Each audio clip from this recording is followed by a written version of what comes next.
welcome to my jungle.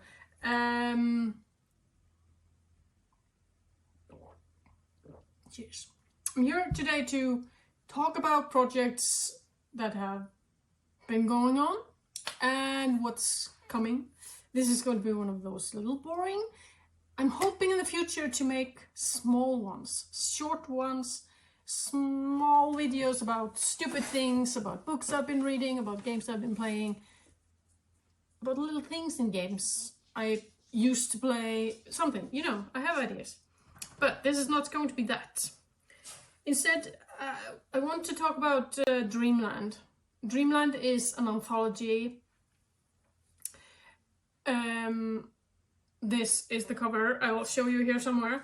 I don't have the actual book in my hands yet. I'm very excited to read it.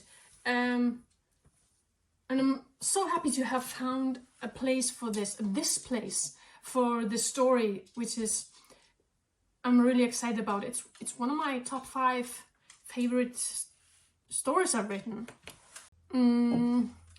It's in the top 5 of my favorite stories I've written, and it's a dreamlike stories, like I'm sure the rest of the stories in this book are, and I'm excited for this. It's going to be good. Can't wait to read it, see what the others have come up with. It's a lovely project, and there are 2 other anthologies that have come not recently, but you know, one is Dark Words, which is edited by Matt and Jamie Wilderson, and he also has a story in it which is really good. And a friend of mine, Leonie Smith, has the best story in this book. It's worth getting that book just for her story. And I'm happy about my story because I rarely write stories that are so local, and it's not my local, but it's a local, you know, it's set somewhere, and I usually have this vague place, this somewhere in the middle of nowhere, you know. But this is a very it's set in Stockholm, and that was a ride. Another anthology that came out and kind of under the radar a little bit was based on with stories based on Nyarlathotep, the story Lovecraft wrote over 100 years ago. It's a cool anthology. The stories are all based, or you know, a tribute, if you will, to his story, which is very short, and so it's kind of interesting to see what people have done with it. And I really enjoyed writing mine.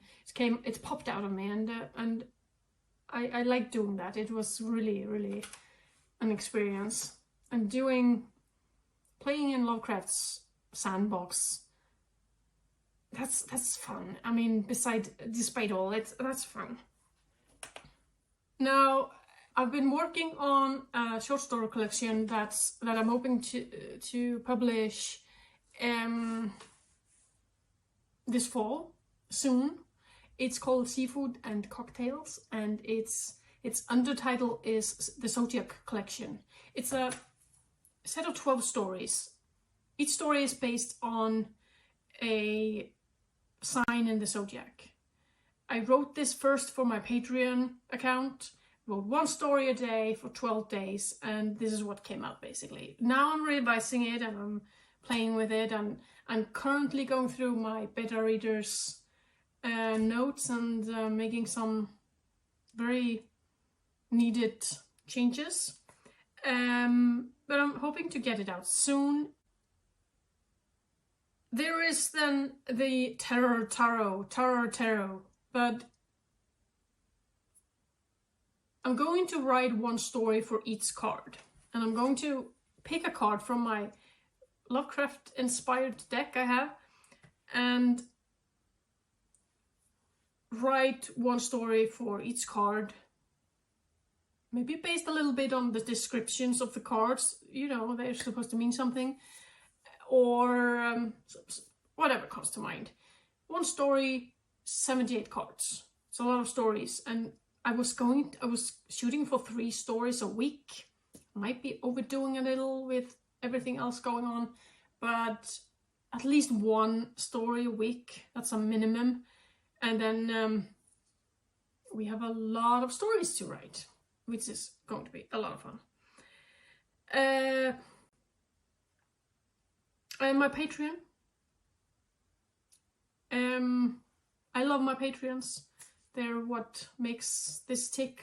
Another thing to mention is Pickfair. Now, I don't know if you're following me on Instagram, but I have this account on Instagram where I post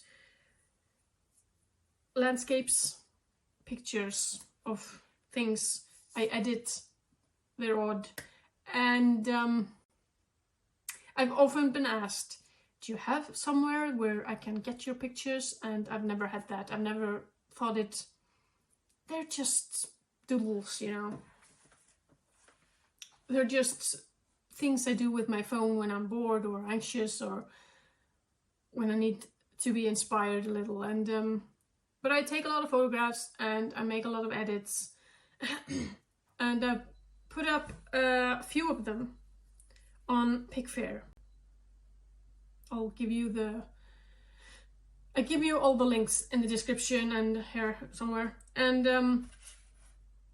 there are only a few pictures there so far. I'm anxious to know what people think, if this is something that they like, and what pictures they want up there. Now, Pickfair has a system in place where they go through all the photos and they accept some and they reject some. And all of my pictures can't be up there. They don't do illustrations on that. Some of my pictures look like illustrations, even though they're phone made. They still look illustrated or painted almost. They're not. I'm not a painter. But photos, even filtered, are up there. Take a look. If you have a favorite photo, suggest it. I'll try to put it up there and we'll see what happens. That's kind of what I had today.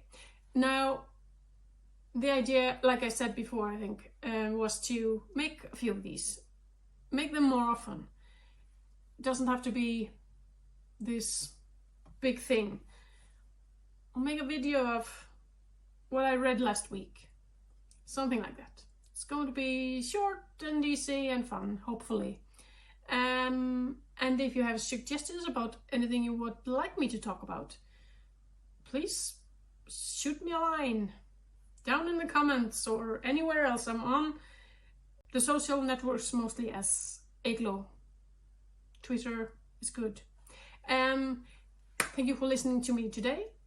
I hope I'll see you next time.